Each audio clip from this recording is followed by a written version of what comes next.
edition. All We right. already know we can do a 6-hour show. Yeah, that's true. Only We've if we done have that. Darren Ottery take off with a nice music Yeah, video. yeah. Oh, I could, yeah. We need another one of those. Tim Frank says, anybody know what the in-flight meal and movie is? Yeah, the movie's Airplane. In-flight meal would be the He have in-flight meal the would be fish. meatballs. That'd be meatballs. That was cool. That was cool. That was very, very, very cool. When was the last time humans were launched into space? I don't even know.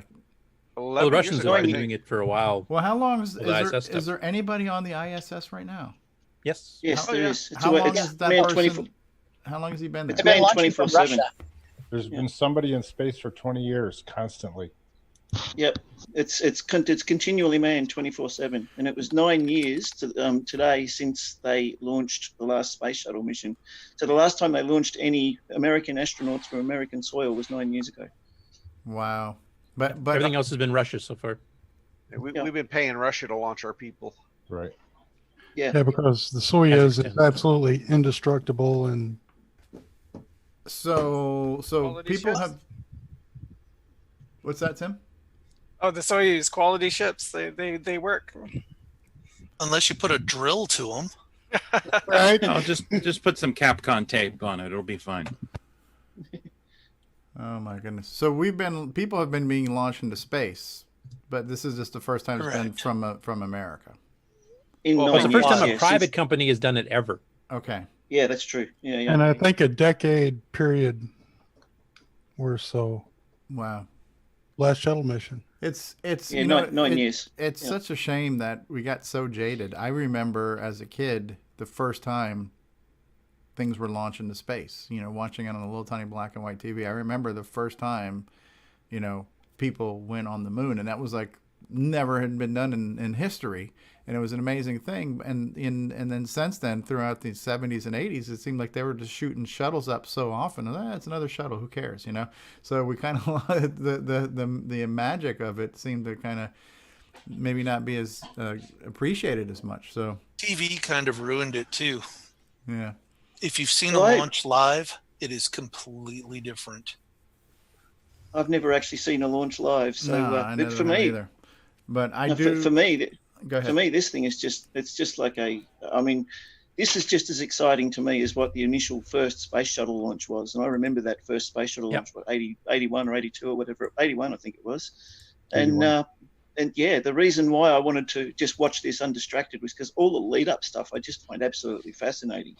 And it's good to be back with the crew on CoCoTALK now, and we've all got to see it live. It's just fantastic. I'm really excited. I'm pumped about it. The biggest difference is the lack of the earthquake, because you have people that's like, oh, there's no possible way we could really launch people in space. All these conspiracy idiots, but frankly, when you're 8 miles away from the launch and the machine shakes the ground to the point where you fall over, and windows are rattling in the frames or breaking if they didn't replace them with plexiglass, you can just. I know why Buzz Aldrin hit that dude for saying that they didn't go to space, because the machine makes an earthquake for 10 miles around. Wow. It's possible. Yeah, that's all amazing. Possible. Yeah. I mean, I'm one. I always weigh up conspiracies. There's some conspiracies I believe that are real, but I tell you what, the space one. Oh, we didn't go to the moon. Oh, what a load of bunk! It's just so stupid. It's just as bad as the flat Earth theory. Yeah, I've had some of the cheese, so I know we've been there. It's cheese. I mean, if we haven't been to the moon, how would they have created Lunar Rover Patrol, our game for next week? Yeah, exactly. Filmed on Actual location. footage. And Alan Murphy had a great suggestion that we should tie in a bunch of CoCo themed space games on Space Talk today, but I just ran out of time before I could get them all loaded over to CoCo to do. So we're thinking that maybe tonight we'll do a GameON where we will, of course, we have the game of the week, which is Lunar Rover Patrol, but we can make it a Space Talk, CoCoTALK After Dark GameON gaming stream where we can play just all kinds of miscellaneous CoCo space themed games tonight. So that'll be kind of fun. We'll carry on the space theme all night long.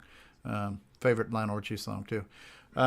So do we have more news? We have like real news to do, right? L. Curtis Boyle? Yeah, not a ton of them, but there's a few.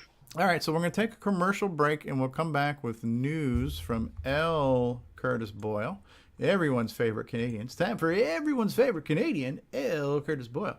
No, it's Nick Marotta. So let's see. I'm just a hack.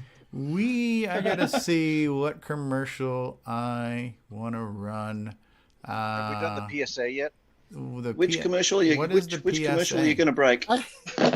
I kind of want to see the CoCo Thoughts again. That was pretty funny. You want to see the CoCo Thoughts again? We will do that. We will lead in with the CoCo Thoughts while I figure out what commercial to run. Here we go. And now, CoCo Thoughts by Samuel GIME-X. Sometimes the CoCo is I never wanted to be a thinker at all. I wanted to be a Timberman. The colorful graphics. The unlockable characters. Ron Delvo.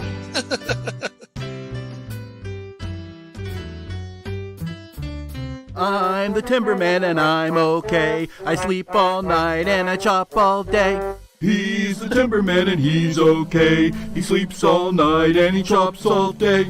I chop at trees from side to side. I cannot tell a lie. If one little tiny branch touches me, I fall right down and die. He's the Timberman and he's okay. He sleeps all night and he chops all day. CoCoTALK will return after these messages. Coco 2, c'est le coq champignon, des micros et donne le pion. Pour le jeu, il est pas bavard, les études, c'est pas bizarre. L'expansion, il adore ça, les commandes, tu vas voir ça. Notre Coco est pas grave, pour tes coups, c'est bien serviable. Coco 2 de Radio Shack, ton affaire est dans le sac. Un ordinateur couleur qui a de la personnalité. Le Coco 2 de Radio Shack. En solde pour Noël à partir de 149,84. Coco 2 de Radio Shack, ton affaire est dans le sac. C'est toi, c'est Coco 2. And now, CoCo Thoughts by Samuel GIME-X.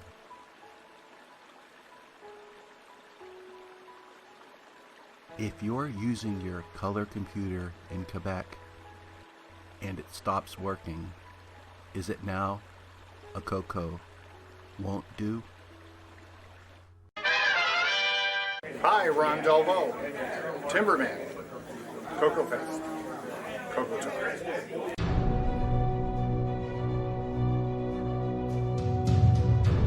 In a world where RGB produces black and white video, one cable can make a difference.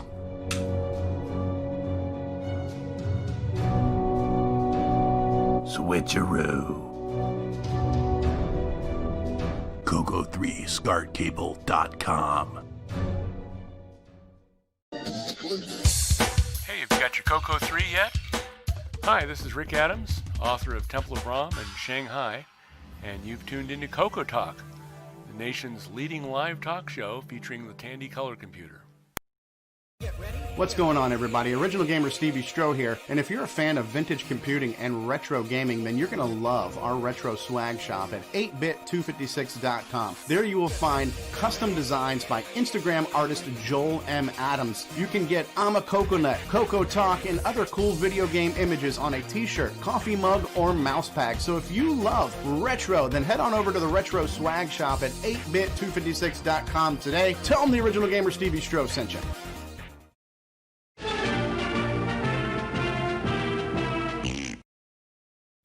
Radio Shack's store-wide manager's red tag sale is on now. We've slashed prices 20%, 30%, 40%, 50%. Save on famous Radio Shack hi-fi, car stereo, radios, toys, TV games, calculators, walkie-talkies, and CB radios. Look for the big red tag.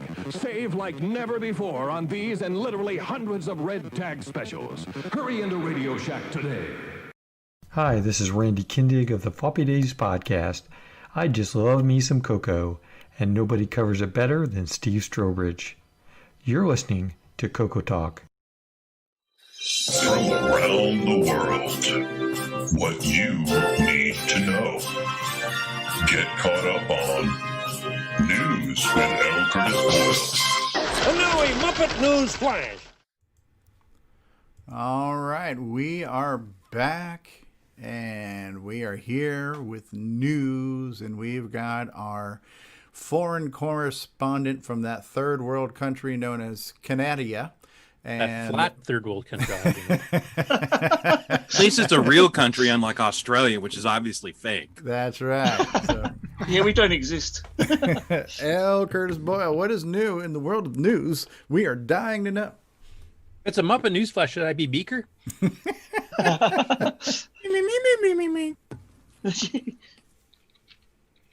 Okay, let me share the Mr. Screen here.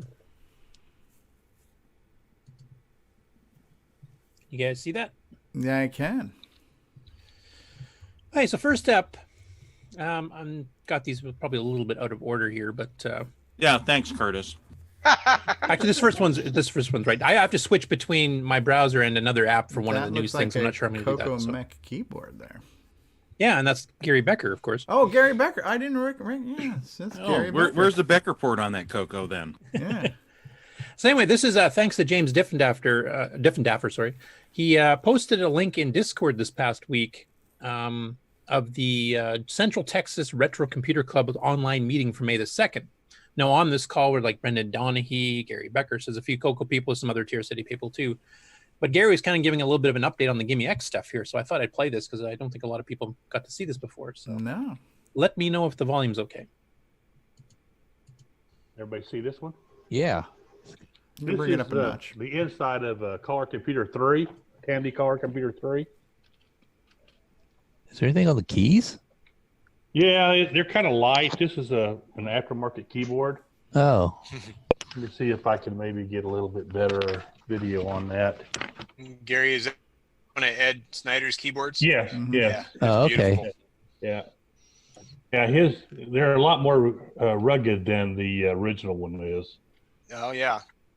Agreed. But the main thing I wanted to show on this is there's a plug-in for it here, right in here, which is a project I've been working on for slightly more than a year. Ed actually did the hardware part of it, but I'm doing the FPGA part of it. It's called the GIME-X. The GIME is the main chip on the Color Computer 3. So we are recreating the GIME and then adding extensions to it. Yeah. And then there's the memory board right in here, which holds 2 meg. The original only had up to 512 on it. And then the GIME-X, yeah. So Gary, would you say the GIME-X is it's a CoCo VGA, except that it works with the latest version of the CoCo, right? The CoCo 3.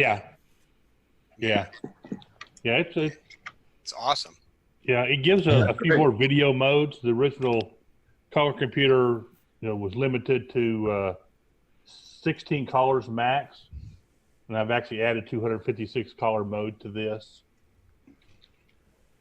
And then there's several different 256 color modes, and then I've done some other extensions to it stuff also. But yeah, that's something that me and Ed have kind of been working on now for, like I said, slightly more than a year. Wow. He is starting to sample it to developers this month. I think that's going to be a hot seller, Gary. I think you guys are going to sell a lot of those. Yeah, I think so. Or Ed's going to sell a lot of those. No, that's fine. Anyway, I thought it was a pretty cool update, and I hadn't seen that before. Yeah. And I'm on the list of the people that are supposed to be getting beta versions of the board, of course, with COVID, stuff of the borders delayed, as a few of us have discovered. I think David O'Connor, you've had some issues with that too. So. Yeah. Well, this is what I was thinking about the GIME-X, because as nice as it is, and as it's going to be, and even if the CoCo VGA, which I'm also a fan of, and we've got sound cards, we've got all these things that are great hardware additions to the CoCo. The challenge is getting support for them or getting development for it. But where I see the GIME-X, especially getting into your foreign little hands, is that if you start doing Nitrous 9 drivers for it, Now, even some dipshit like me can now write a program in Basic 09 that could be a GIME-X enabled thing, and I don't have to know how to talk to its registers because you can just write a driver for it. So to kind of GIME-Xify Nitrous 9 would be a really cool thing, because now there's existing software that can take advantage of these resolutions. There's hopefully extensions you can add to Basic to enable these new modes and colors and stuff. So I think that would probably be one of the fastest ways to start developing for this if the OS support's there and you don't have to write, hand code all the routines to talk to this new hardware, More speed too. Yeah, that is the plan. We're going to be supporting a couple things fairly quick off the bat once we have them here to test. There's a few things we have to change software timings on, like MIDI ports and floppy drive controllers and stuff. We'll need timing changes for the speed increase. But we plan on supporting the speed increase. We plan on supporting this extended 512 color palette, and then eventually starting into the modes and stuff too. There's a few modes we'll probably be doing off the start because they're easier to do, and then we have to figure out some ways using his new DMA style thingy to do the higher modes, because they can't fit the whole screen in memory at once. So you have to kind of bounce around or use his DMA streaming thingy. So Bill and I will start playing that as soon as we get them in our grubby little hands. Are there higher hardware text modes like 80 by 50 or anything like that? Not yet. It sounds like that there was a timing issue. They didn't have that ready. Okay. I know Bill's got drivers for the Matchbox already done and working and tested for that. So if as soon as they support it, it'll be a pretty quick port, like maybe a day or two. Okay. But yeah, that's planned. The first thing we're going to try to get going is the 3 megahertz mode, the 2.86 megahertz. That's now, just out of curiosity, I know one of the things you've been doing with G Shell for optimizational reasons, you're doing a lower resolution in a 4-color mode. Is there a possibility that we could have a multicolored G Shell that would still have decent frame rates? Well, once again, it comes to the fact when you start getting the really high color modes, you're starting to use more memory than you can fit to the 6809 viewable at once. So you have to split your screen and bring in chunks of it and write to that part. Which if you're just dumping a picture, that's easy. If you're trying to draw a circle and it's going to extend between 3 or 4 map screens, you got to figure out, okay, I've stopped drawing here, I got to bring the next chunk, it's got to continue drawing over there. So that's why I have to find out how a streaming thing works. Yeah, do you have to kind of MMU through the video screen at this point? Yeah. Okay. Yeah, right now we get right now the way the graphics driver is set up is you can fit 32K of a screen in memory at once, which means you can fit a 320 by 200 16 color, 640 by 200 by 4 color. That's 4 AK blocks that the MMU handles, right? So which is why in CoVDG we will be supporting 160 by 200 by 256 probably fairly quickly, because that fits in 32K as well. That would be cool for image viewing, right? For pretty GIFs and stuff. Yeah, it'd be a little more low res. It'd be the same res as like Rescue and Fractalus or Cronus Rift or some of those. Rad Warrior on cartridge, I think that's another one. Even Gunstar, that's a lower res mode, that's something like that would fit on there as well. I was hoping they would have the double vertical res, because I was going to try to support 320 by 400 by 4 and 640 by 400 by 2, because then you can do graphics on a fairly high res screen, giving you a lot of pixels to fiddle with. But that anything with the extended vertical, apparently they have not got working yet, because there's some timing changes you have to do between the VGA, and how do you do it with a regular RGB monitor, which this does support. I mean, you'd have to go into interlace mode basically to do that. What do you do if you have a composite plugged in, or this S-Video, because he's got those ports as well? Do you disable them in those cases, or do you interlace or do weird things? I think anybody who has to worry about composite falls into the same category as the Amiga community. There's a bunch of douches. We don't care about them, right? So. So yeah, there's a few things to take into consideration, but our first priority will be get 3 megahertz running, right? Because that just helps everybody right off the bat. The booting up of G Shell. Yeah, nobody's going to be using composite on the GIME-X, right? Because it's RGB, right? It's VGA out. Well, it's VGA, it's RGB, analog, and S-Video. It's got multiple options. So if you have capture devices that are based on the older technology, they will still work. But none of these enhanced modes are going to go over a composite output, are they? Well, the enhanced color modes for sure will. They will. Yeah, if you have a 512 color palette instead of a 64 color palette, there's no reason that won't work. Oh, I guess because this is still on the motherboard. I'm thinking that everything's coming out of the ports that are on the GIME-X circuit board, but it's actually pumping it back into the CoCo motherboard. So the composite out that's already there is going to be able to see this. I'm not sure exactly how that works if it's separate cabling. I haven't got mine yet. Has anybody here got one yet? Yeah, I have mine hooked up. And I so have it mine does. hooked up, and it does work that way. Okay, yeah, I guess Okay. my brain's not following the circuit logic here, but yeah, I guess that would make sense if it's Actually, Paul, if you have one, you want to give a quick review since none of the rest of us do. what you've seen so far? So far, it's been awesome. So it does output the same signal out through the VGA. It does the same through the RGB port, and it looks like it's doing the same out through the composite as well. I was doing some we were doing some live demo of it when we were doing some GameON stuff. I think it was with Downland 2 weeks ago, and we were playing around with the different outputs to see what they look like. The composite was a little oversaturated, and the RGB was a little undersaturated, but cleaning up with filters through OBS, it looks pretty good. That's what what you're seeing right now behind me, Timberman playing, that's through the GIME-X, and that's through the RGB output right there. So I just tuned that a little bit, and it looks good. But overall, I haven't done anything GIME-X specific with it yet. Have you tried the semi-graphics higher modes that was supposed to fix? So I only tried what I believe is already well known, the issues that are already well known with like the Protectors 2 and the Guardian and that sort of stuff. And it's not working. I mean, it works to some degree better than it did on the original Gimme, but some things just flat out aren't working. And at some point, I intend to put some time into that to see if can figure out what it is exactly that's some of the games that aren't working, maybe like Rampage and stuff like that. Do some investigative work into those. Put them on a logic probe and see if you can figure out where. Not a logic probe, a logic analyzer, to see if you can figure out where those things are actually breaking. Is there a lot of things that are breaking at this point, or is it just a few? No, just a few. I mean, and I think, like I said, there's a Discord channel dedicated to GIME-X testing at the moment. I think that's the only place right now where folks are putting feedback.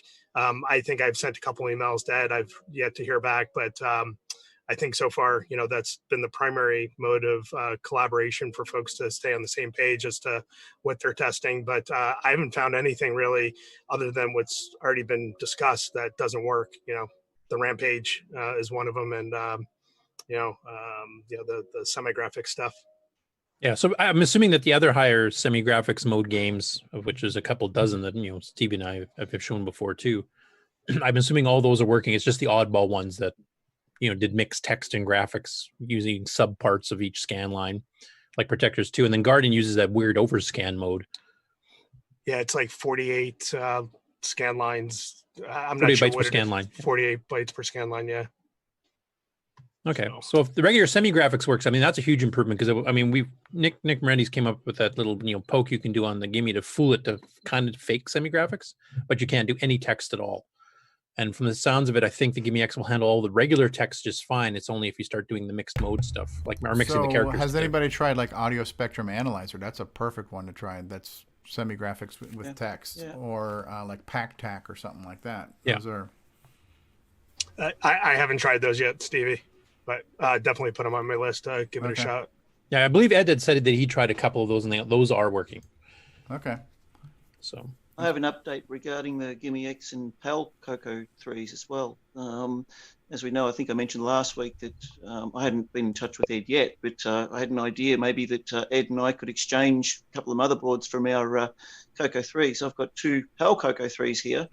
Neither of them will work with the GIME-X at the moment because of physical constraints, because it just physically won't fit. So I got in touch with Ed during the week and sent him an email and said, look, what do you think of the idea if we just take the motherboards out of our CoCo 3s? I give you a PAL motherboard that you can work on and develop a PAL version of the GIME-X. And in exchange, you'll give me an NTSC board that I can have with an existing GIME-X and do further testing and work as part of the beta team and for testing things and see how it goes. So I haven't yet heard back from Ed yet, but I mean, regarding the fine details, I have heard back from him. He said, yeah, great idea, let's do it. So he's all for it. So we're going to do it. We've just got to organize the logistics at the moment. Just out of curiosity, David, you kind of look like you're at Mission Control SpaceX there too. How's the launch status from your end? everything was a go for launch here, right from the word go.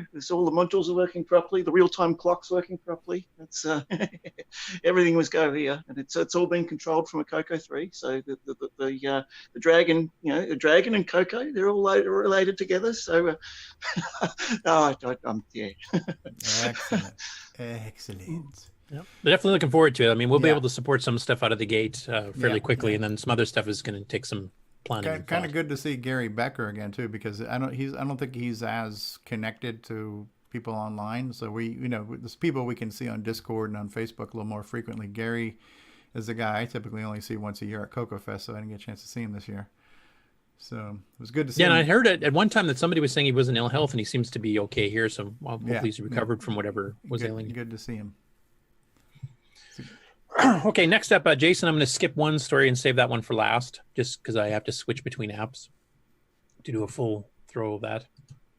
So next we'll come up with this one. Some bald guy named Stevie, I think, did a video here. I just want to go on record once again. I've been saying this for years. The MC10 is incredible. It's an amazing machine. It's fantastic. There's incredible people working for it. Jim Gary, amazing man, doing fantastic work. MC10 all the way. Can we fact check that? I think we're going to get a Twitter warning on that. And we've just been flagged by YouTube for fact check. Yeah, fake news. So, yeah, it's a little small board. Yeah, that's the MCX 128. I've had my MC10s and all my upgrades for many years, and I've been threatening to do something with them. And since I've gotten more familiar with the Pi DriveWire, which also supported MC, I thought, well, let me finally put all these pieces together and see if I can get, for lack of better words, DriveWire working on the MC10, and it works. Speaking of mission control, you can see my control board back there in the background. So neat stuff. So yeah, I bought mine many years ago, and it's all good. So. And I was going to ask you this because I'm not familiar with the MCX. What's the difference between MCX Basic and MCX Basic Large? The amount of RAM available in Basic. So you get like 48K. One of them gives you like 32K. The other one gives you like 48K available RAM. That's with the extended basic commands enabled. Yes, with the extended basic commands. And the 48K is obviously more desirable, but there would be certain programs that might not be compatible with it as far as how they're reading memory. So in the docs, he kind of mentions that certain software might require you to do the small RAM mode versus the big RAM mode. So it's if you're doing new software, you want as much RAM as possible, but for compatibility reasons, they've got a medium mode, Okay, and how smooth is the MC server stuff? Does that work quite well? Yeah. If you scroll down towards the end, you'll kind of see it right around. Yeah, if you go back just a little bit. Yeah, right. Yeah, see right there. There. Yeah, so you just kind of pull up dir. You can get a list of what's in your folder, and then you can load things. So it's just like using Disk Basic on your MC10. Wow, look at that animation. That is great. Yeah, isn't that amazing? It is. MC10. So happy they're dancing. Yeah. Oh, great! Now I'm hungry. Commercials. Yeah, right. So skip it. MC10 fact check on the Discord. How do you bring up the MC10 icon? That would be : doorstop : Yeah.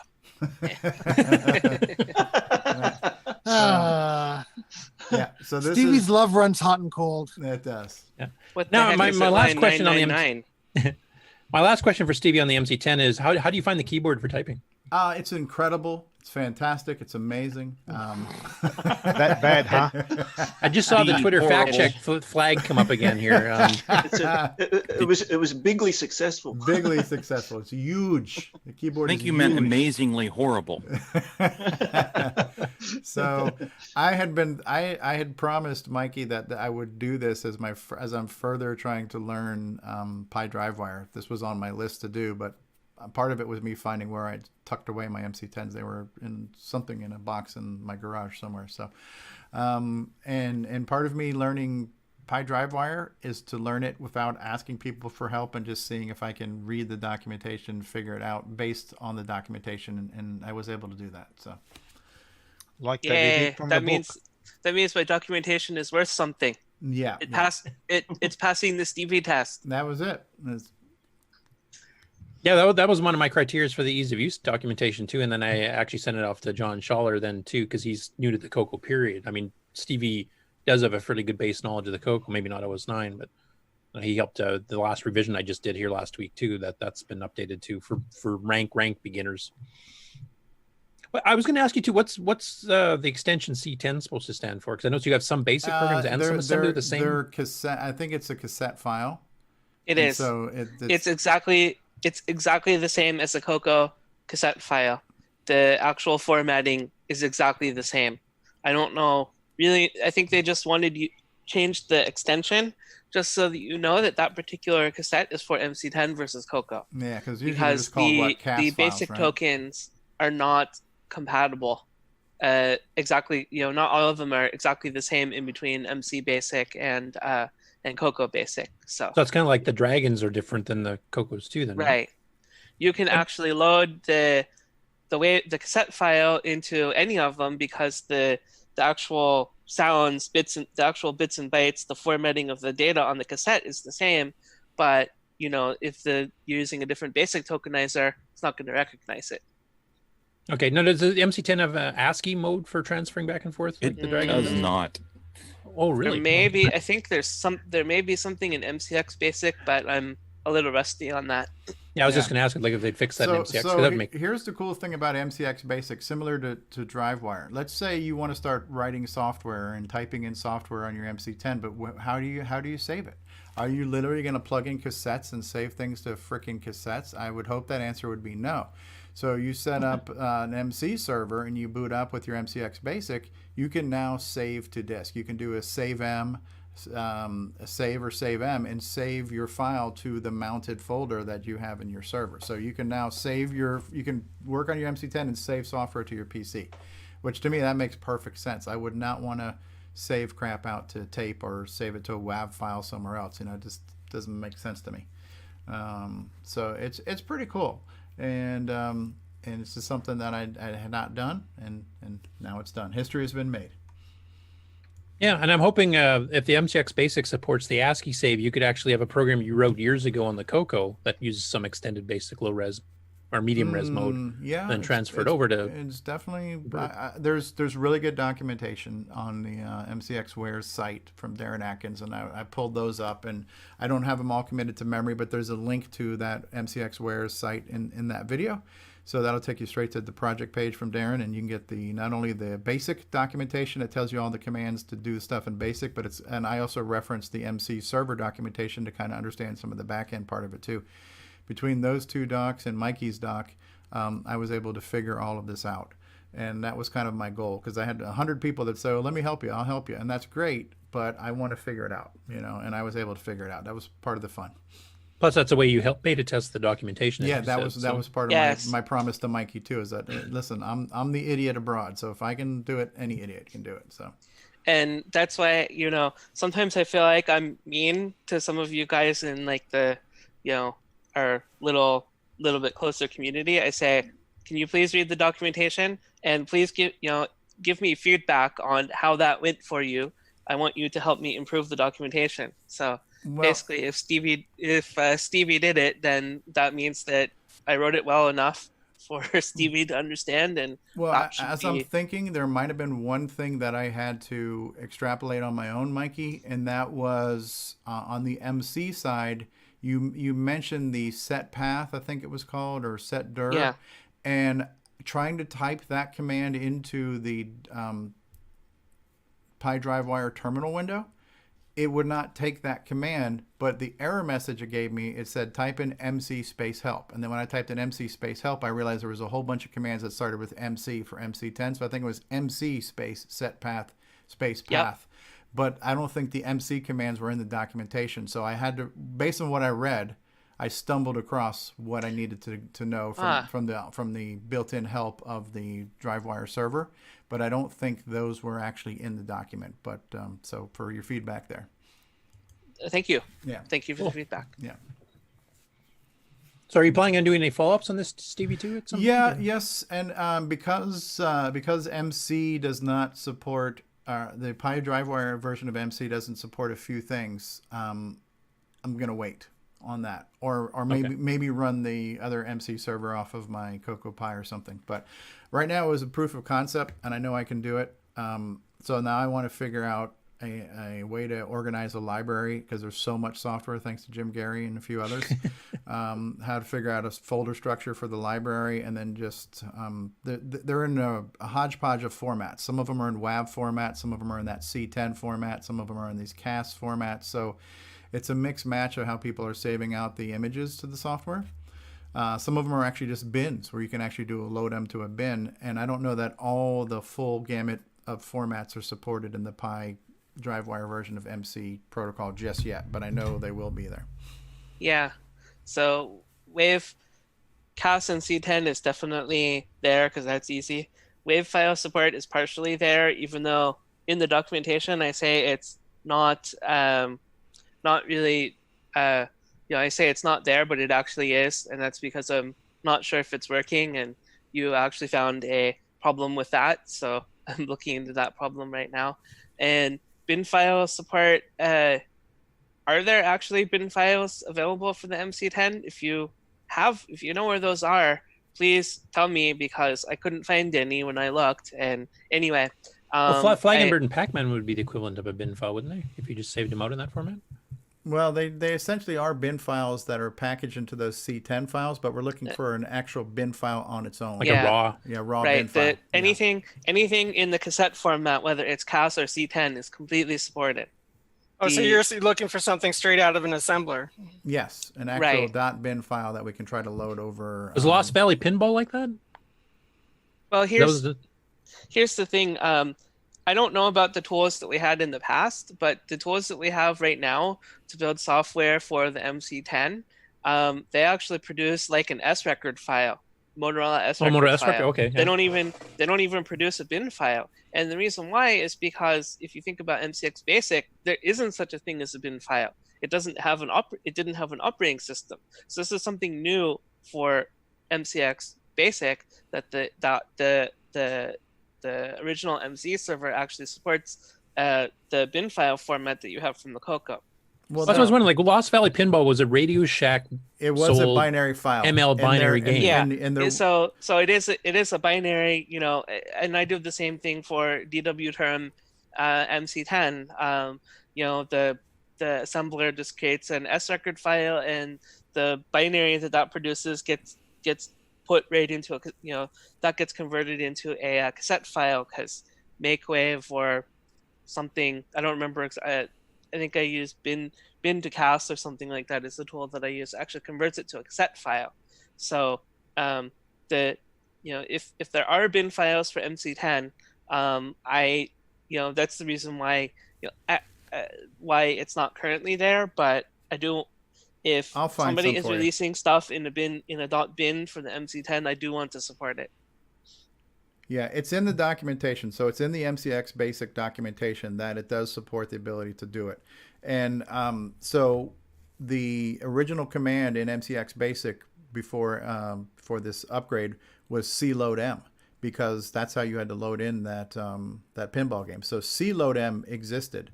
But there was no C-save-M. They gave you no provision to save assembly language. I guess they couldn't imagine anybody assembling or creating assembly stuff on this machine.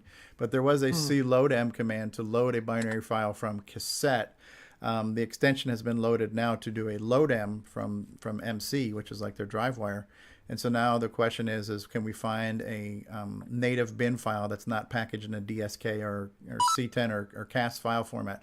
And if they're out there, we'll get them, and I'll try them, and I'll give them the Mikey to try too. And so my next step is to start hoarding software and figuring out where I'm going to get it and how I'm going to kind of organize it. Yeah, I look forward to working with you more, Stevie, to help improve the reliability and make sure. Well, I'm a member of several. I'm a member of several communities, and most of them are pretty douchey. But working with you has been a true pleasure. So. Oh, jeez. No, is that a real compliment or not? I'm not sure. Yeah, no, it has. That's also just. I prefer to word it as underhanded sarcasm. I think Mikey, it's real right now, Mikey, but it may not last. Like, No, he tends to change. I'm doing a callback to the Amigo guys. They were talking about how those other communities were douches. It's like Stevie's, view of ukuleles. I think. Yes, no, it is a pleasure working with you, and I like that you're making me learn how to fish. You're not giving me the fish, right? So teach a man the fish is what I'm trying to do right now, not have you feed me the fish. So. Yeah, you didn't ask. You said you were going to do it, and I was busy this past week, and I didn't really have time to pay attention to what you were doing. And boom, you spit out a video. It's like, oh, it's work. This isn't working. I'm like, oh, that's so awesome. Thank you, Stevie. All right. Hey, next up, Carlos Camacho. Carlos Camacho is compiling a list of every possible model number for all the CoCos. So if anyone has one that's not on his list yet, you want to send it to him on Facebook here, and he's got the list here. If this shows up okay. I didn't realize there was this many model numbers. Wow. What's the serial number? Well, I know one he doesn't have, and I think is it Mark B that has it? 26-3135. Don't remember who has that. Was that the one with the composite built in? Yeah. But that was the educational models, huh? Educational one, yeah. Yeah, no, I don't have that one. Yeah, somebody in the group has that one. I don't remember who it is. We don't need no education. All right. So.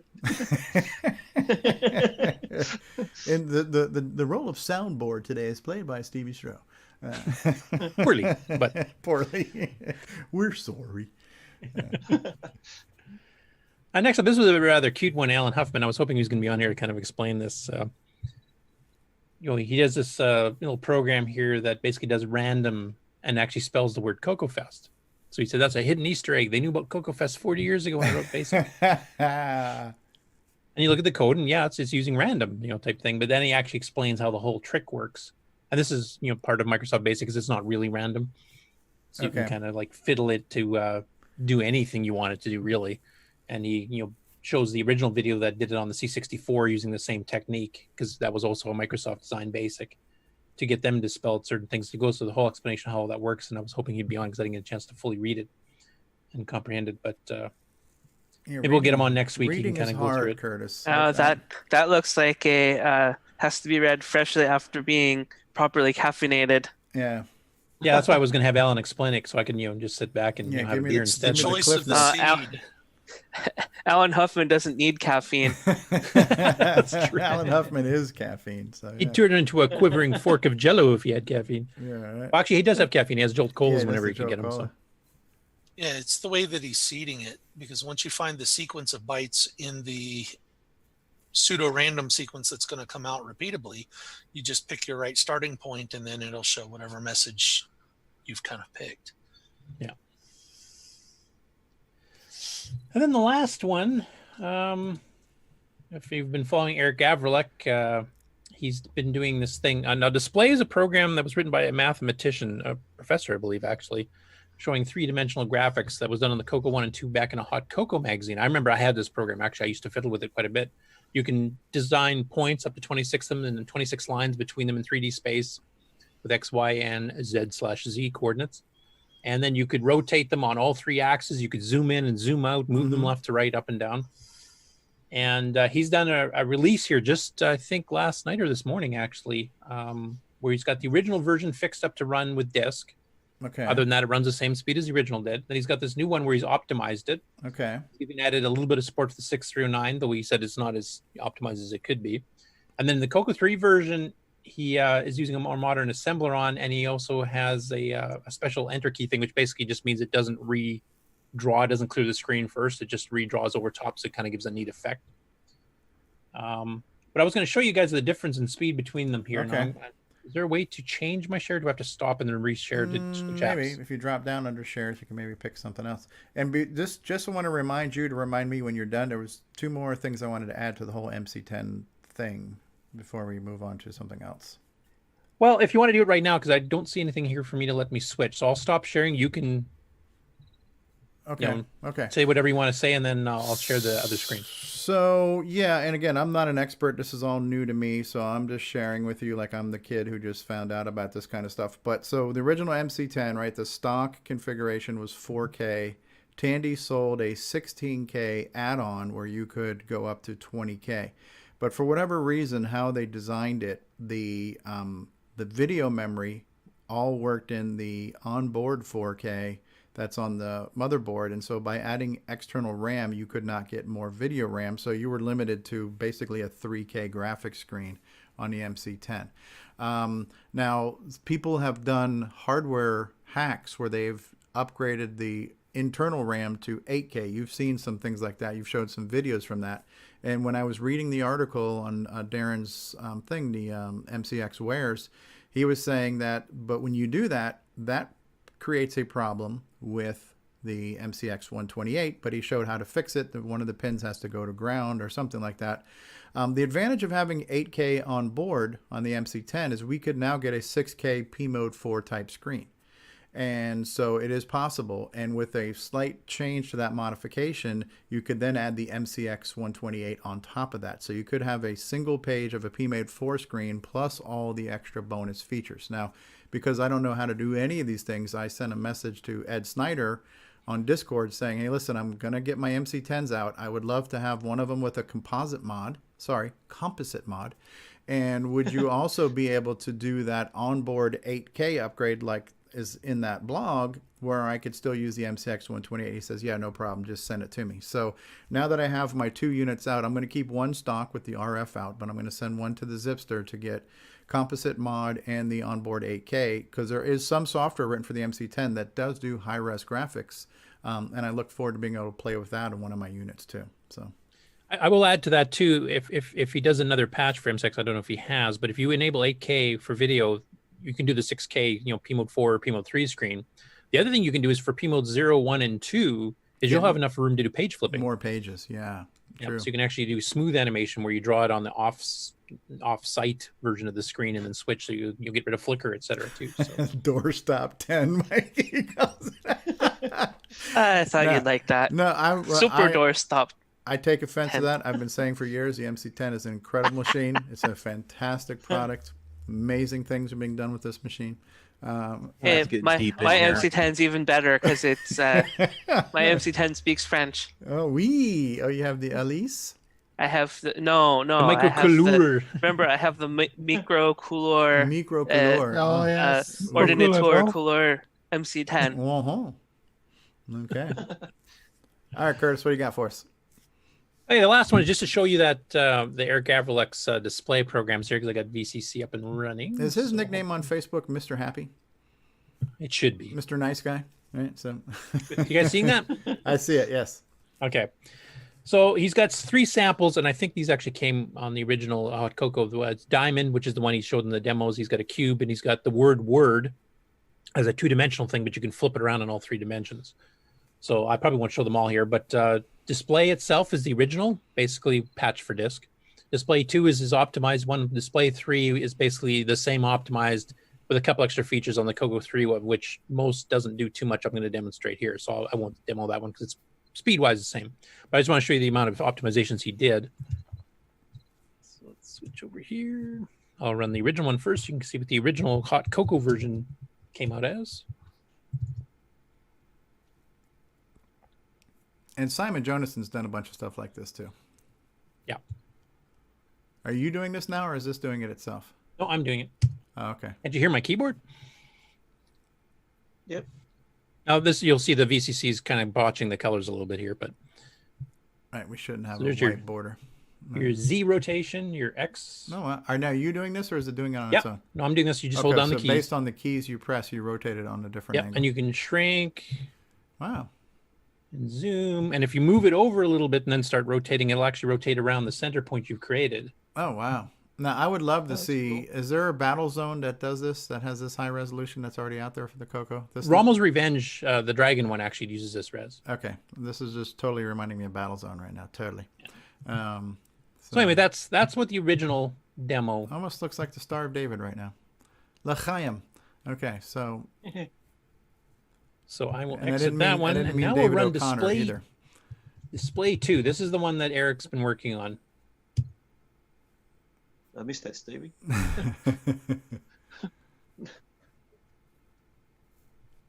And one bit of preamble here. I will mention that the original article by David Meredith in Hot Coco, he mentioned that he doesn't think it's possible to speed up his original routine by more than twice as fast. Hold my And beer. Eric took that as a direct challenge. of Hold my course. beer. Right. So. Oh wow. That is wicked fast. The other thing you add is you can actually rotate it on several axes at once. Let's make that a little bit bigger here, and That's let's what do she Z and said. Y simultaneously. Zen. Oh wow! Look at that. Crazy. Holy crap! Hold on. Look at that. This is like screaming Simon Jonasson right now. We need this with the floating text and like 19 voice music in the background and naked boobies, and this would be a total. Are you sure you're still at 1.79 megahertz? 1.79 megahertz. Great Scott. What the hell? You can actually do some pretty cool effects with this. Yeah, you can. That is cool. Imagine the Attach the that GIME-X mode. attach that thing to a Falcon 9 rocket. Yeah, look at that thing. That is wicked cool. Spinning around So everywhere what except CPU speed are you running? I believe this one's actually the CoCo 1 and 2 version, so I think this is still 0.895. I'd have to double check with Eric, but turn on the double clock and try it. that's a good idea to try. Assuming he's not doing that already, we'll have to find out. But Yeah, the cursor is not blinking too fast. Now it is.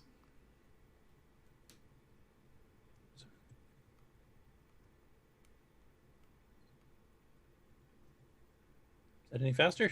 It's hard to tell. I don't know if it's frame locked or Seems not. faster. That's faster. I think that it's not too shabby for a kilohertz machine, and even with a megahertz machine, yep, it's much faster. It's super smooth too, because he's doing double buffering now, so you're not getting any flickers, right? Hey, Brian Weaser's out there. Hey, Brian. He says this reminds him of the Star Wars too, right? So yeah, a lot of vector games come to mind here. The 3D vectors. That is So this is insane. So this is a Your CoCo vector 1 and 2 Victor. CoCo 1 and 2 program, but you're running it on CoCo 3 emulation, yeah? Yeah. So we can pump some more speed into it. So is this about? Can we get this and download it and play around with it? He put it on Facebook. Yeah, got a link on Facebook. Word cool. to your mother. Well, look at that. That's cool. So next, I'm wondering when Curtis starts poking at it and starts 6309ing the heck out of it even further. You'll have to have motion blur behind it. Built-in surfaces. I don't know what it's like to do this programmatically, but I would love to see a game start off with like this flipping text that's rotating and flipping all up in your face. That would be such a cool way to kick off the title screen for a game. Yeah. Right? No The pressure. only one I've seen really do it is CC Space Trek by Spectral, because they have that galaxy far, far away thing. Kind of. Oh, do you guys want to see? Do you guys want to see the view from space real quick over here on the NASA thing? They're showing that. Oh yeah, go for it. Okay. Does it involve a car? It's got a road. Worldwide network. It's got a of car. ground stations to communicate with the spacecraft. Dodge some furniture. Yeah, You'll just be real a quick, I pop want to star. correct myself now that I Space can see the car. image a little better. That's actually a live shot from the International Space Station. Oh. It looked like a radiator. Yeah, for a second I Oh. thought it was the Dragon trunk there, but nope, Well, that is the I can see ISS. So Stevie's that's house where from Bob here. and Doug are heading. That's the- and oh, like Neil we likes have been it. saying so far, this is just Oh, the I can't even beginning see of it. what He's is got it one ahead of me. an hour Neo. journey for them. Hey. So they've got a lot of stuff. Okay, I just saw the big blue marble down there. I thought it was coming from the thing. Yeah. I'm not actually seeing what you're sharing. This Oh, Stevie. because I'm not on sharing my YouTube. screen. Never mind. Sorry.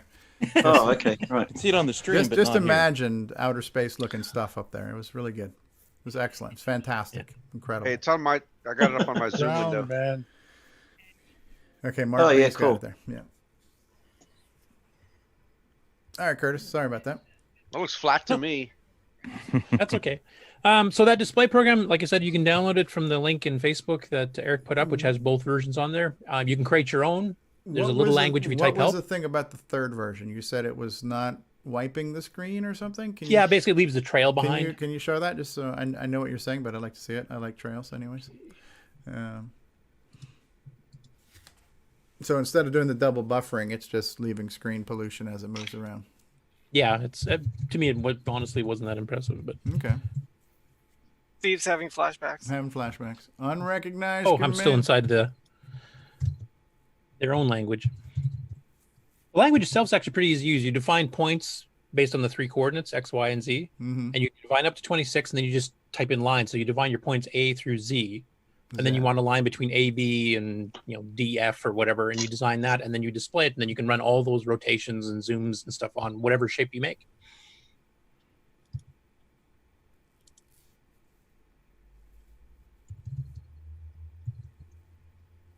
So any of the other images you can now load up. Okay, so you're turning off the page flipping. Okay. Yeah. And that's got a cool effect to it as well, though. That's trippy. Yeah. Totally trippy. A little bit of a spirograph kind of thing. Yeah. So now I'm wondering what the madman will do with this too. Exactly. Well, he's done like stuff point like this. data, line data. This sounds like note data, but in a different Simon's application. Simon's done some demos like this already. Yeah. So yeah, that's cool. And both of them are really good programmers. So I mean, depending on how much. I mean, Erik has said it's not as optimized as it could be yet. And he actually, I think he's planning on issuing a challenge if he hasn't already for some people to optimize certain routines that he hasn't touched yet. Okay.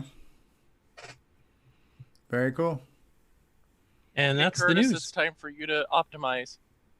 I've got enough things on my plate. Thank you very much. Dr. Dre, it's time to optimize. All right, so that's cool. Very, very cool. So that concludes news with L. Curtis Boyle. How about we take another break and we'll be back for everyone's favorite part of the show where we talk about project updates and acquisitions. What do we want to, what commercial, you know what I'm going to do? I'm just going to run our little community, whatever things, the stuff that everybody needs to know. We're going to run that clip. So if you got to drain the main vein, now's the time. We'll be back in a couple. Hi, this is Eddie Zerbinsky from beautiful Quebec City. Vous écoutez CoCoTALK.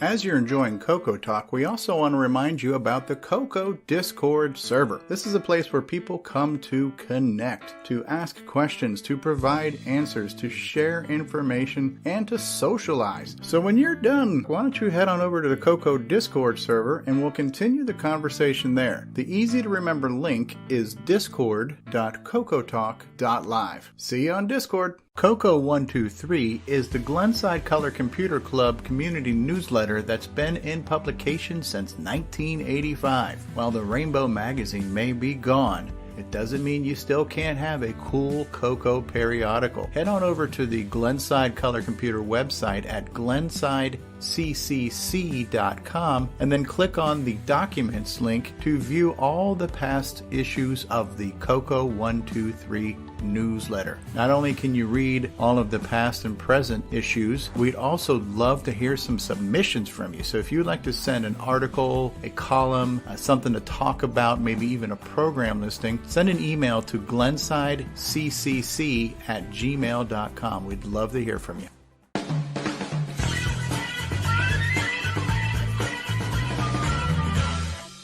The CoCo World Map is a cool community resource where you can view coconuts from around the world. Head on over to map.cocotalk.live and see where your fellow coconutians happen to be living on the planet Earth. If you would like to submit yourself to be on the CoCo map, send an email to cocotalk@cocotalk.live, and we look forward to seeing you on the CoCo map. Hey guys, it's StevieStrow, and if you've been watching CoCoTALK for a while, hopefully you understand that everyone is welcome to join this show. You don't need an impressive resume to get on. You just need to enjoy the CoCo and be willing to talk about it. There is no wrong way to CoCo. There is no wrong way to be a fan of the CoCo. There's no wrong way to be on CoCoTALK. You just have to want to talk CoCo. So if you would like to join us, then reach out to us on our Discord server, which is discord.cocotalk.live, or send an email to cocotalk@cocotalk.live, and let's get you on the show and let's talk about the CoCo. Hi, I'm Tim, and you're watching CoCoTALK Live. And I'm playing Daggereth online like that idiot from the book. Can you dial back on the condescension there as you respond there?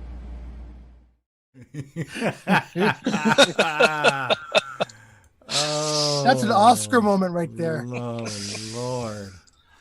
Lord have mercy. For your consideration. Well, this is everyone's favorite part of the show where we talk about project updates and acquisitions, and we blow out all kinds of hot air. I know we had Jason, the Coco Man Reichard, had said he had an update, and I think Mr. Dave 6009 had an update. I was just going to show off my MC10 as well when the time is right. So, Jason, the Coco Man, you have the spotlight, sir. Oh, the spotlight it is. I have a couple things. It's not all that exciting, the first one here, but last week it had mentioned up. Someone on the program had mentioned some things that boxes. So I have a whole bunch of Coco-sized boxes. I know it's just a bunch of cardboard wrapped in plastic, but yeah, it was Brian. The Coco-sized boxes. Brian Weasler mentioned on the show. Yeah. I believe Boise Pete also mentioned that's what he's using. So I did order those from Amazon. Boy, that's really messing with the camera, that reflection. But I got those. I don't know what I'm going to do with 25 of them or not, but I also have my Mark. Since Mark's not on camera today, I got my Mark Overhoser style visor, the Harbor Freight edition. No expense has been spared. I think it was like $4. You look like a scary evil doctor. Or something. Yeah, that's before coupon. Then there was a 20% off coupon, I think, and I got like a little free flashlight. Oh, wow. Yeah. Well, Mark Overhoser has a nice one. This is, like I said, this is the cheapy Harbor Freight edition. But cheapy ones are way better than none at all. Trust me. You know what? I have several of them, and they come in handy from time to time. And nothing else. They're good. They're good photo op. But and then the other thing I did. This is not exactly Coco related, but it could be. I went ahead and I purchased a Hako solder sucker. So nice. So does it suck? It's a Hako FR301. Yes, it does suck. And I was asked, well, how's that new thing you bought? I said, it sucks. So it's not just a clever name. I have to practice some, but it's pretty cool. It comes with a nice carrying case here. Wow. And then so you can carry the suck wherever you go. Right, and then I also I believe Mr. David. This was recommended to me by several people, some of them on our Discord server and in our group, and among others, as a great desoldering tool. And that's something I'm going to have to get good with, but it's definitely I played around with a little bit. It's a nice equipment. It's worth every penny. It is. You have no burn marks. No burn marks in your private area, right? So they're Japanese made, aren't they? The Hako, are they Japanese made still? Or? I have to look. Always used to be Japanese. So it is a Japanese company. It did come from it did come from Hako USA. So I'd have to look and see where it was made. And then also there's and I use my iron that I use already is an older Hako iron. It's but it's a 936. They don't make those anymore, but it's a really nice iron. And then recommended by David Ladd was the Hako 633 stand for this. Yeah, nice. It comes with a great little portable stand, which is great if I'm portable work, but it's just a little piece of metal, and you kind of have to lay it down on the side. Yeah. So this will allow me to just kind of put it right down in here, and that'll be nice. Station. And nice and docked. It's a nice holster. And it's got the brass cleaner in the bottom there. Oh yeah, brass cleaner. Yeah, that's a Hako. What is it? 599B. You can buy just a 599B. I have another one over there with my iron. They're like, I don't know, they're like $7 or $8 on Amazon just for that cleaner, and they're really nice. I have these. We use these at work also. So when I saw one on Amazon, I grabbed it. But, not exactly Coco related, but I think at some point it will could be. It is if you're taking 6809s out of motherboards. Yeah. CoComan.biz does CPU replacements now, right? I was going to ask if you're up to that. Well, maybe at some point I've done. I was using a method without being able to use a solder sucker, and I've done stuff my own and one for my brother, and then I did have a special request from someone to do one at the beginning this year, which I did. But We'll see. Maybe someday. It's I gotta get good with it first. I'm not gonna tear into anybody's machine with one of these quite yet. This is the way you will be converted. Oh, it's great. So what I've seen so far, I have like a scrap PC board I've been kind of just working with, and it. Just don't let that little filter disc plug up, because then you will start burning things. Yeah, and I did. One of the other things I did order is a whole nother pack of filters. So. There you go. Yeah. I think it came with 3. I got some more. These just arrived today. It's been kind of arriving in waves over this week, but this part, the important part, showed up first. Yeah, you just reminded me. I've got to order some more for mine. Actually, those filters, I'm starting to run short on them. Yeah, I'm sure yours has a different plug on it though. Yes. It's got the Australian smiley face. I wonder if yours, because yours would be running off more voltage. I wonder if yours is, I don't know. Because this is 120 volts. Yeah, 120 volts, 140 watts at 60 hertz. Yes, made in Japan. It does say right on there, made in Japan. I guess I could have just there you go. Looked. I guess I could have just looked at it right here. Where it says, Arigato. Made in Japan. That couldn't be more obvious. No, that's good to know. Yeah, good to know. Yeah, They're good always stuff, yeah. Hakko have always been highly regarded in the electronics industry. Right, and we use a lot of their stuff at, I do work in the electronics industry, and we use a lot of their stuff at work, and it seems to have held up really well. And the other thing is, the cost of this, I could buy one for way less, but from what I've heard, it's like, if you're going to buy 2 or 3 of the cheap ones, you might as well just buy the good one. I mean, there are ones that are more expensive, but I think for what I'm going to do, this will be fine. That's all I Hakko have. and Weller and Hakko were the 2 of the most highly recommended names in. They're like Sid Chrome in the automotive world. Yeah, it could be. I don't recommend a Radio Shack iron. I will say that. That's all I got, Stevie. Excellent. Well, thank you, Jason. I believe Mr. Dave 6809 has something. Hey there, how are you? Good. So yeah, after about 6 months, I was finally able to get myself a CoCo 3. Yay! I wasn't able to intercept it at the border, so it did actually get to him. So let me see. Take care, Marco. Picture.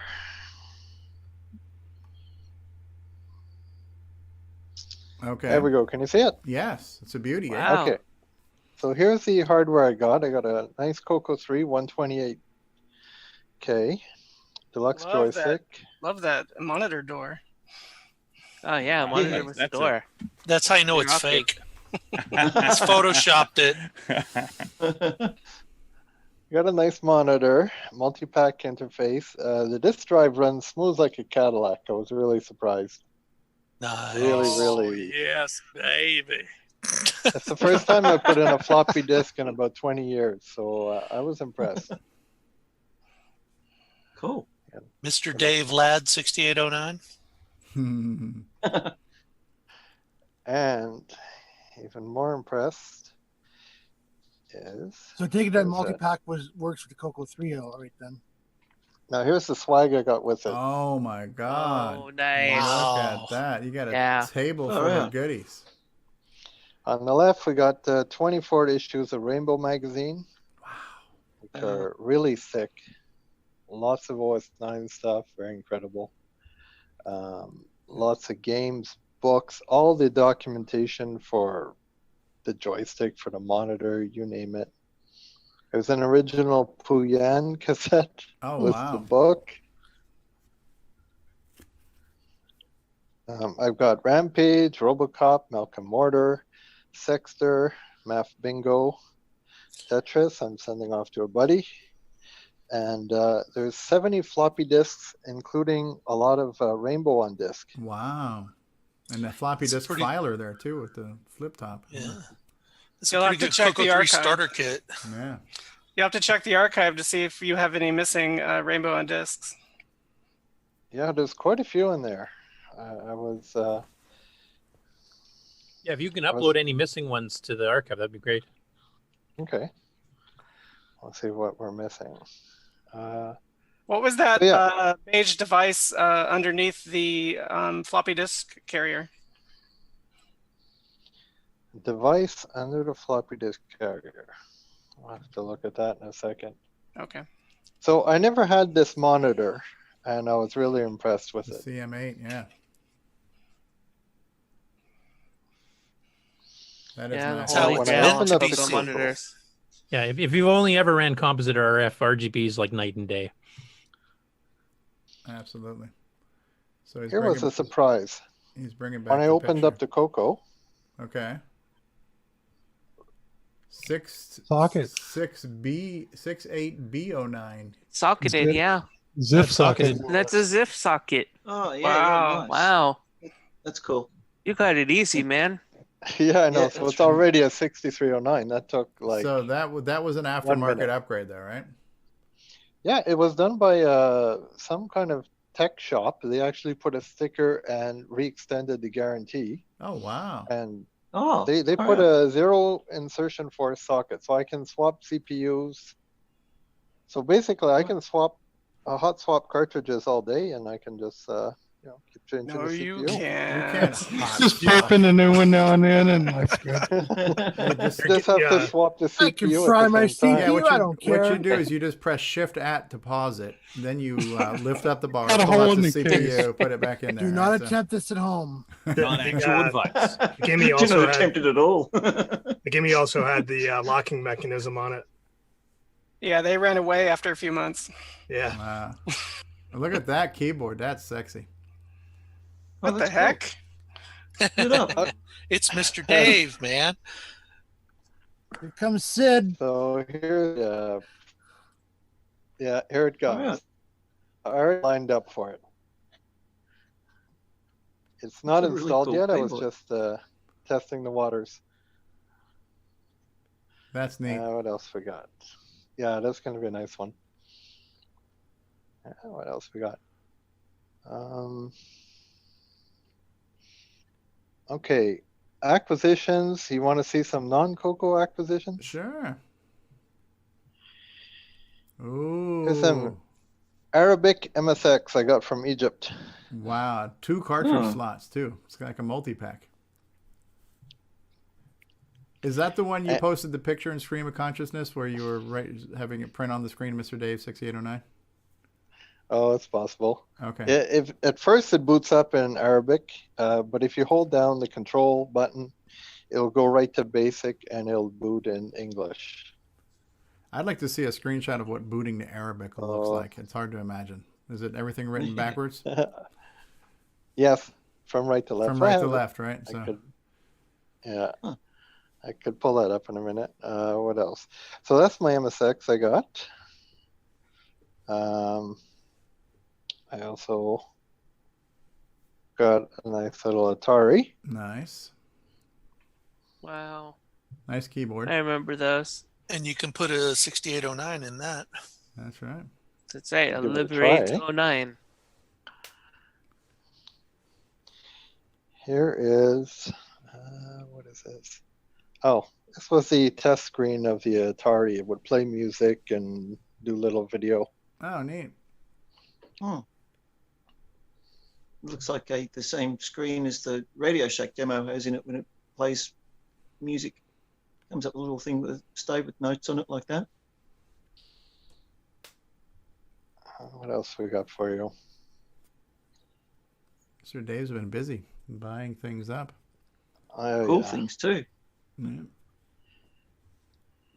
Here's something fun. I got DOSBox working on my CoCo / Raz. I like that black case. Yeah, we start to lose your audio when you screen share, like it's killing the bandwidth. Really? Yeah. Yeah, I like that black Okay. case, CoCo. Hmm. So yeah, so Mr. Dave is doing things with the CoCo and the Raspberry Pi that I don't think anybody has done before. Who else is doing that now? Is it Frank Hogg that's doing stuff in the? Okay, look, there's the Arabic. Look at that. That is really cool. Wow. Huh. Far out. I was pretty happy with that machine. Like right away, it just plugged it in, and it booted up, and I didn't have any trouble with it at all. Yeah. Oh. I have an And that's the MSX. MSX one that is Microsoft Basic, but that was a standard that they were putting together to go across all kinds of micros. Or is that a different thing? No, that's what MSX is. It's a platform. No, I mean that Arabic one is an MSX machine, right? Yes. Yeah, I think it's a Sanyo based machine. Okay. Are we seeing live video right now, Dave? Yeah. Okay. That's my CoCo. All right, that's Dave's CoCo with the RGB keyboard and Raspberry cool. Pi and all kinds of stuff going on there. I taught it to do something pretty cool. I can do picture-in-picture, where it will switch to. Let's see. I'll zoom in here. Locutus of CoCo. Oh, look at There that. we go. So we have the CoCo over here. Can we spotlight David? Oh, yeah, let me spotlight you, David. Hold on one second. Sorry about that. Because you weren't videoing before. I couldn't do that before. Okay. Ah, there we are. Yes. Yeah, so you can see the CoCo over here, and you can see the Raspberry Pi image. Yeah. Who needs a GIME-X when you have Mr. Dave? Look at that. I can also minimize the screen, Resize the it. CoCo, or I can, I can scoot it around. So different could you have places. it like full screen center, so like the CoCo's got like a wallpaper behind it or something? Yeah, I could work with the CoCo right there in Yeah, the middle. That'd be kind of cool. Have your CoCo center, and then have like the image behind there, kind of like a wallpaper, kind of like the marquees you have in MAME and stuff. That'd be kind of cool. Or a video. Yeah, live video. I can size the CoCo. Where is it? Remember which key it is. Let's go larger. Can send it in the middle. So right there. So yeah, you can do your CoCo stuff, whatever you want. Hey, Dave, how long does it Yes. take the Raspberry Pi for the keyboard to boot up so the CoCo is actually taking input? If I bothered to turn the Raspberry Pi off, it doesn't take very long. I had it going directly there. So it's a little bit slow switching between video modes at the moment. That's my only problem.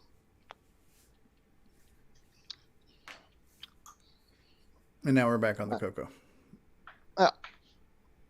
And I can That keyboard is just so cool. It is. Yeah. That was the inspiration for this project, was Making that keyboard Looks work like- on a CoCo. It looks like a Darth Vader. Yeah. CoCo. and here's my prototype video card. Wow. Yeah, it's got my own VGA. Oh, cool. And it's using a composite to VGA converter. That gives me all the picture-in-picture functions. Oh, so you're doing your CoCo through there to the composite. Yeah. Okay. So I can pull up like a command menu. So I can say image 1. So I'm on CoCo. I'll hit image 1, and it's gonna wipe over, and it'll give me. So it uses Raspberry Pi for stuff that is harder for the CoCo to do, like obviously 16 million colors. And then she'll switch right back to the CoCo. Wow. It's a So cool I can hit setup. my Alt key, and it gives me any of the. This is a current list of the commands I can use. Oh, I like that you called your MIDI function Korg.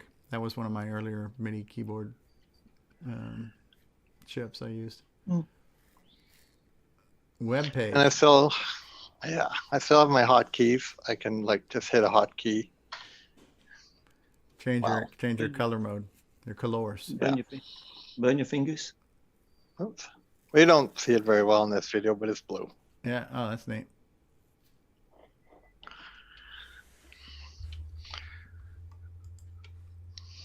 Cool. You got more, or is that it? I have one more thing I guess I could show. Okay. One last thing. This is a potential project. Potential project.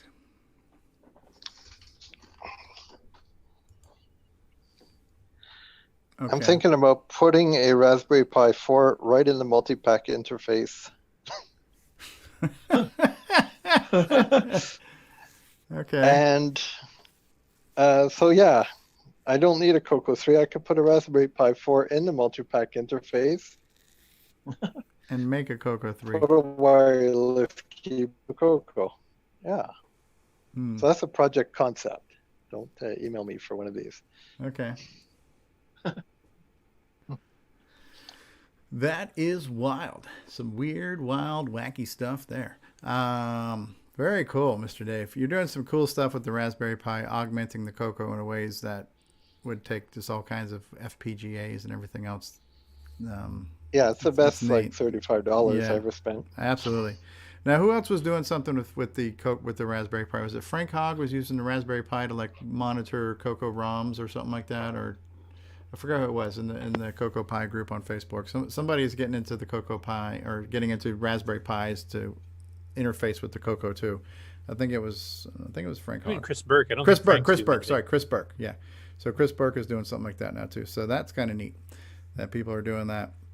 And speaking of Raspberry Pis, I'll just throw out there that we're going to have a nice announcement next week about the Raspberry Pi CoCo project, and I'll try to get Ron Klein on here to talk about that. So stay tuned for more CoCo Raspberry Pi stuff on next week's show. And David, how are we doing? Speaking of next week's show, how are we doing on your Moog friend? Have we lined up for that? Yeah, actually, interesting that you mentioned that because I don't think he's on Discord. I did ask him about that. He sent me an email with some information. But what I'm planning on doing is you and Curtis and I and Martin, I'll set up a private message on Facebook where we all four of us can touch base together. Okay. And plan things from there. I think that may be the best way to go. But as far as I know, it's all still a go ahead. Yeah, because I know Curtis was hoping to get a little bit of a bio and stuff like that, some information so we can ask some intelligent questions. Yeah. Yeah, that's why I thought it'd be good for us all to touch base by a private message or something like that. So I'll set that up later on today. Okay. Did anybody else have anything they wanted to update or share with us? I have two things I could mention. Okay, Tim Lindner. So MAME 221 that got released on May 19th has an additional functionality for image tool. I added Dragon DOS support so that you can import and export files from Dragon DOS disks. Excellent. Yeah, very helpful for the Dragon community. The other thing is I just posted a MCX 128 driver for MAME, and that should be seen in the next version. Okay. And then, so that is going to, how does that tie into, well, the MCX 128, as far as the hardware functions, is it also going to support MC, like the DriveWire functionality? Yes. Okay. And how is that facilitated? Where is DriveWire still running on your real PC and it's just talking to it through like a Becker port or something? Or yeah, I tested it with the Pi DriveWire's MC support. So Okay. it runs next to MAME on the same computer. Okay, so you could run a DriveWire server on your real computer that's running MAME and feed CoCos and MC10s now. Yes. An emulated MC10. Okay. Yes. That's very cool. Yep. Very, very cool. And then you would not be subject to having to use the MC10 keyboard. No, you not. You could turn on the natural keyboard and type go like hog normal people. wild. Yeah. But I do like the graphics keys that you can type in from that keyboard and inject them into like print statements and basic and stuff. That is kind of cool. Mm-hmm. Very neat, very neat. And so that's version 02.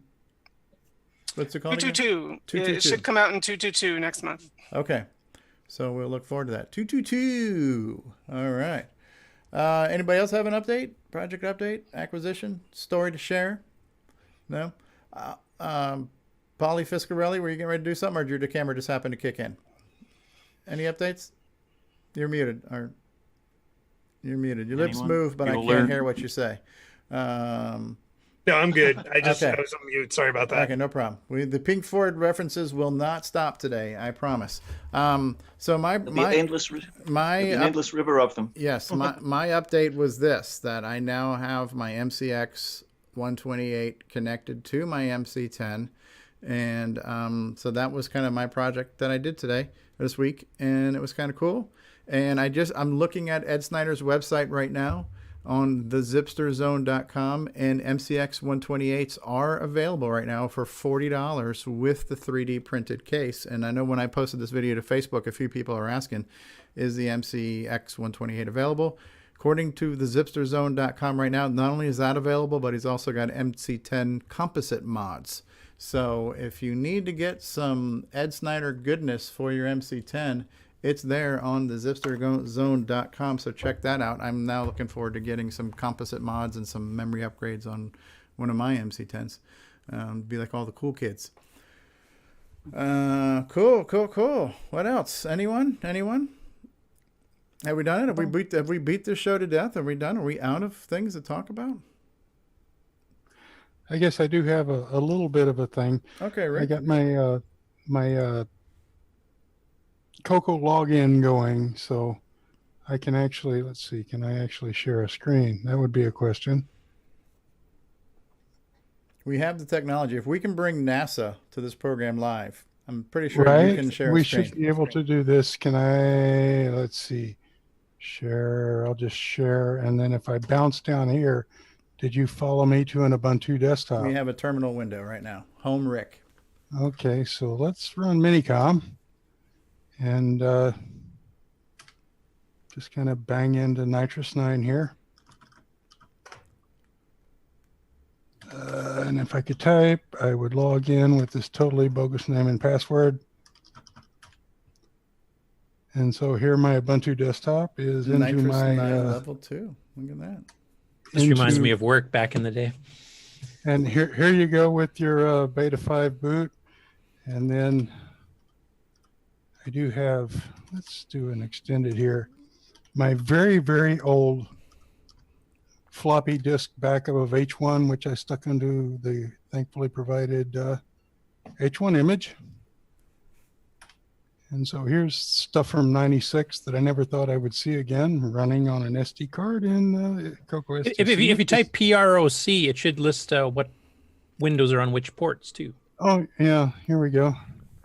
So there you'll see Term is running the one main shell on his CoCo itself, and then T2 he's logged into with the other programs that he's running on the terminal. Yeah, I've left an open console on the CoCo in case the serial port runs awry or something. I can recover myself. And then I'm getting my old programs running, so we can run Dynastar and sort of in the fullness of time, get the file and let's see, re-enter it. I'm having to remember all my old commands again. And yes, I have to remember the control key isn't where it's supposed to be next to the A, but it's way down here under the shift key so that I can move around. So basically I'm in pretty good shape. I've still got to fix the term command. You'll notice it's drawing slowly and difficultly. Everything it does is being done the hard way. So it writes the whole screen, every screen. I can fix all of that, but I'm starting to get my thing together here. So that's interesting. I've also redrawn all of this in a modern program, the FAST232 board and everything, just to kind of get my chops back up. So I've got modern net lists and things in place of my wonderfully hand-drawn on vellum drafting pen examples from before. Wow. So anyway, that's about where I'm at this week. I'm starting. A quick question for you, Rick. Have you managed to find your latest 16550 drivers yet? Or are you still looking? I have binaries from version 0 through version 16. I can't find. I think all I've got is from my shop machine. I had a big hard drive crash and I was trying to reconstruct it. And it seems like everything I've got is from the shop PC. So I've got lots and lots of binaries. I've got lots and lots of work stuff. I don't have any high level like disassemblies or anything really helpful. I can make the disassemblies. I just wonder if you like the one you'd sent earlier, I think was 4 versions old. So if you have the latest one found, send it over. I believe 12B is the latest nitrous version. Beyond that, what we've actually done was rip out things that weren't going to be in the final. So 16 is probably less than 12B. Oh, okay. But I'll zip it all together and get it to you so you can kind of figure it out for yourself, because you know much more than I about drivers. Okay.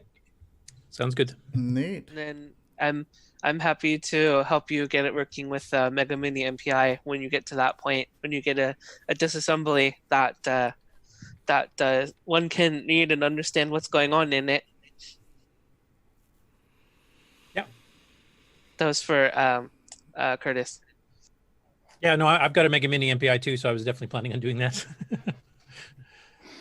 Neat. Eric Canales says he just purchased the MC10 composite mod, so he was glad to know that they're out there. Yeah. And also, I'll endorse it.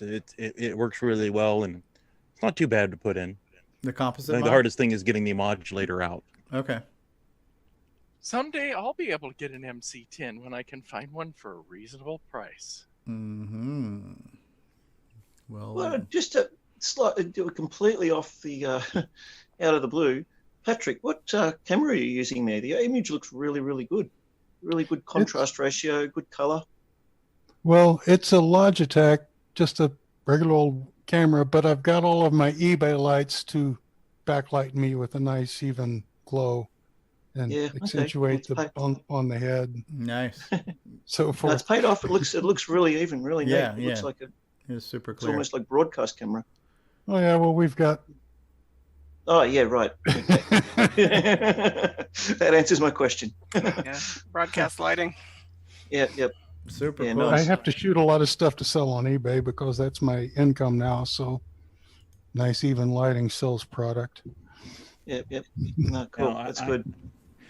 I could show what I use for lighting. Yeah. Just to hit the other end of the spectrum here. Are you ready? Oh, Point no. source. What is it? I missed it. It's an old lamp. Ah, look at that. A lamp on the wall. It's an old lamp. I mean, I've also got, since it's during the day, I've got a window there that there's a lot of natural light coming in right now, but sometimes I need to supplement it. It's just this old lamp with an LED light bulb in it right now. I mean, This old lamp just sitting on top of a cardboard box above my screen. And it's Welcome to everyone's favorite segment of the show. Show us your light. oh, then I've got this light. Oh, look at that. That's like the Yeah, Pixar. my work light. That's You got your head. Yeah, it's You got your headlight.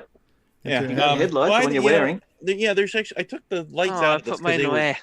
I took the lights out of this. Let me get because this it was thing back out here. Oh, just so really it's- crappy little incandescent bulbs, but I use this lamp with a high luminance or a high lumens LED bulb. But this lamp is just from the lamp itself is from IKEA, but then I just put a higher bulb in it. What's he doing? Mikey's just using his robot eye there. Hey, Mikey, speaking of using that that He's a solar. Borg. Yes. Have you made any progress on the Dragon serial cable? Because I am looking forward to trying Dragon Pi wire. Oh, that's going to be a long story. Okay. Probably not appropriate for the middle of CoCoTALK. Gee, Okay. I think we're out of time. Yeah, that's all the time we Yeah. got. All right. See you next week. I know better than even get started on that one. Okay. Is TTL involved at all? In any chance? No. Okay. Oh yes, we need to discuss drive wire and TTL and Asparagus. Now, do you also you had mentioned that you're going to be? Is there going to be a possibility of an MC10 DW term? There is one. Okay, so It already exists. Okay, then I need to try that. I want to try that. It's called the DW term MC10. Okay, I need to. That was easy. All right, I would like to try that. Yeah, because the next thing on my list of things to play with and do that's been sitting on shelves for far too long is my Tano Dragon. I did order the composite cable for that. I do have some stock new in box Dragon joysticks. If I can get a serial cable and I can do Dragon wire, that would be kind of cool as well. So in the meantime, I guess I could maybe do the CoCo SDC thing if I had to. Yeah, that's probably your best bet Just right do a now. bank. That's if you haven't reloaded it, it's actually already in there. I think. Okay. What was it? Slot 3 or 4? I don't remember. and then but are dip switch changes necessary too? Yeah. Okay. All right. That'd be an offline thing to do. Yep. Cool. But yeah, all these projects that exist, it's nice to know that you know, we're still passionate about all these things, and you know, sometimes it takes dumbass like me to get excited about something to make a YouTube video for other people to be aware. Like, I've been aware of everything for a long time, and I just have not had time to work on it. And the minute I do a video, people are like, "Oh, that's neat. I didn't know about that." I'm like, "Oh, I feel like an idiot because I've known about it forever, and it's just taking me this long to do it." So it's good to know that these projects are getting some more recognition, and people are trying them out. I just want to throw out two more things. We got a really good compliment on Facebook this week by somebody who was watching the show. I need to see if I can find it again too, because I don't remember who ran the original post. But somebody mentioned, they showed a picture of them listening to CoCoTALK in the car, and then it sparked a discussion. I'm like, how did you do that? And he's like, well, I got it hooked up to my phone. And then somebody's like, well, I wish I had a way to listen to it. Here it is. The original post was by Wayne Aaron. So Wayne Aaron posted a picture on Facebook. Let me see if I can switch over here to the other screen. And so he posted a picture of basically him listening to CoCoTALK in the car. And this was last week's show, everyone's favorite episode. And so then the question came up, well, how... Are you sharing, Stevie? Am I sharing? No, am I not sharing? That's what happens. No, you're not. Right? Okay. So there we go. So the question came up, how do you do that? You know, and so he said, well, I was doing it on my phone, and when I plugged my phone in over the cable, I got the picture. But I guess what some people weren't aware of is that CoCoTALK is a podcast, because I think somebody made a comment saying, I would love to be able to get, I have not seen any RS feed at my podcast programs. I only knew about it from YouTube. Well, we have been a podcast for many years, and so I just threw up a link to the CoCoTALK website. So sometimes there's just things we take for granted. So the fact that we are a podcast, not only audibly, but also visually, you can get us as a video podcast on iTunes, is also something you can do. And the idea there was, when we went to iTunes, it's like, well, I was like, well, why do we want to throw this on iTunes when we're already on YouTube? And it was mentioned that, well, you know, some people don't have the bandwidth. And if you're commuting or you're doing this, you're doing that, it'd be nice to be able to just take it, have it offline, and bring it with you. And so the video versions of our shows are replayable on iTunes. You can get them from our website. And if you follow the CoCoTALK Facebook page, every Sunday I post the audio and video podcasts, and there's links to them on our CoCoTALK Facebook page, and you can go to our website, cocotalk.live. But yeah, so CoCoTALK is live on many streaming services like YouTube and Facebook, and I've also started streaming to the Twitter thing, whatever that thing's called. I forgot what Twitter calls their streaming thing, but we're there. I think we've been flagged for fake news several times today. Periscope, yes. So we have live Twitter videos. We're on Mixer, Twitch, Sir Mix-a-Lot. You know, there's lots of ways to get CoCoTALK, and you can also get audio and video replays. There you have it. Oh, look, speaking of this, we have Donald Trump right now talking about space is amazing. It's an incredible thing. I've been saying this forever. We're doing amazing things in space, fantastic things that we're doing here. So paying more attention to that than you right now. Space Force. Space Force, yes. All right, so I guess we're going to roll the credits. Or do we have any parting thoughts, final words? Anyone? Bueller? Roll that beautiful bean footage. No. Yes, let's get this train pulled to its final. Okay, and so what we're going to do later on this evening is we're going to do a live GameON stream, and we'll be streaming a plethora of CoCo space games. We'll be streaming the Game of the Week, which is Lunar Rover Patrol, and dozens of other CoCo gaming space-themed games, including the Space Shuttle simulator. So Alan Murphy put together some pretty cool disc images with lots of CoCo space-themed content that we can play through. And thank you all for watching. Thank you for all on the panel for being here. Thank you, NASA and SpaceX, for continuing to boldly go where we need to keep going. Beam me up, Scotty. There's no intelligent life here. We're going to press the button and get the flunk out of here. So final thoughts. Anyone? Is that it? See you Drink next more week. Ovaltine. RS232, TTL, All right, so ESP. Just hit the button already. Say goodbye, everybody. Say goodbye. Bye, everybody. Eat more Vegemite. Eat more Bye, Vegemite. everybody. Bye. This concludes another episode of CoCoTALK, the world's leading live talk show featuring the Tandy Color Computer. For all things CoCoTALK, visit us on the web at CoCoTalk.live. We'd love to hear from you. Send feedback, suggestions, even segments via email to CoCoTalk@CoCoTalk.live. CoCoTALK is rocking the 8-bit world, keeping the Tandy flame alive. We may be mocked, but we'll never stop, cause CoCoTALK is rocking the 8-bit world.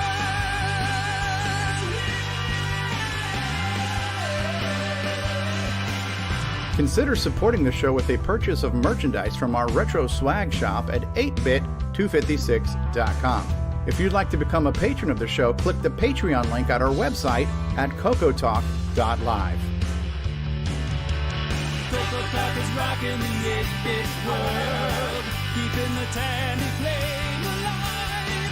We may be mocked, but we'll never stop, cause CoCoTALK is rocking the 8-bit world. CoCoTalk would not exist without the community, its cast, crew, and contributors. Thanks go to Curtis Boyle, David Ladd, Mark Overholzer, Grant Leedy, Bruce Moore, Nick Marentes, Ron Delvaux, Rick Adams, Jason Reichert, Richard Lorbieski, Jim Brain, Tom C., Rob Inman, Mark Bosley, Brian Joyce, Ken Reichert, David O'Connor, Brian Weasler, Terry Steggy, Nick Marotta, John Strong, and many more, especially to Steve Bjork for production suggestions and James Diffendaffer for making my head explode.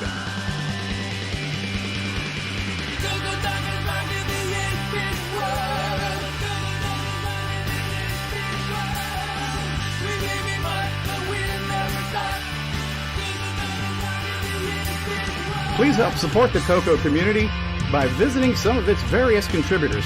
A list of resources is available at imacoconut.com. That's IMACOCONUT.com. The CoCoTalk theme song is copyright 2008 by D. Bruce Moore and Greg Sheeler. Mixed, mastered, and produced by D. Bruce Moore.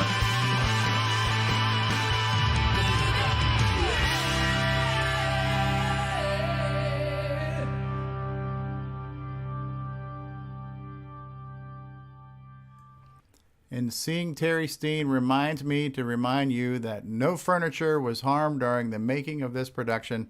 We're going to press the button, Frank. Say goodbye, everybody. Bye, everybody. Everybody. Everyone, have a Hashtag great